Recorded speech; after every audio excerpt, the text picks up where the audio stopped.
કલેહર માતાજીના મંદિરે ફૂલના ગરબાનું આયોજન। ગાંધીનગર સેક્ટર 5 માં કલેહર માતાજીના મંદિરે દર વર્ષની માફક ચાલુ વર્ષે પણ 9મો પાઠોત્સવ ચૈત્રી નવરાત્રિના 8મા દિવસે રાત્રે ફૂલના ગરબાનું ભવ્ય આયોજન કરવામાં આવેલ।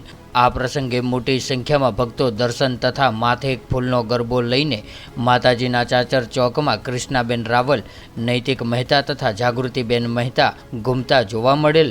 આ પ્રસંગે આમંત્રણને માન આપીને ધારાસભ્યશ્રી, મેયર, ડેપ્યુટી મેયર, ઉદ્યોગપતિઓ, કોર્પોરેટર, વસાહત મહાસંઘના પ્રમુખ વગેરે મહાનુભાવો ઉપસ્થિત રહ્યા હતા। આ પ્રસંગે ઇનામ કાર્યક્રમમાં કૃષ્ણાબેન રાવલને ઇનામ મળતા પધારેલ મહેમાનના હાથે ઇનામ આપવામાં આવેલ। કલેહર માતાજીના ટ્રસ્ટી કેતનભાઈ નાયક, પૂજારી ચંદ્રકાંતભાઈ મહેતાની ટીમે સુંદર આયોજન કરવામાં આવેલું હતું। કીર્તિભાઈ દવે, આપણું ગુજરાત, અમદાવાદ।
तो व्हाट्सएप, ट्विटर, फेसबुक, इंस्टा जहाँ भी आपका अकाउंट है, इसे शेयर बटन के द्वारा वहाँ पर शेयर करें।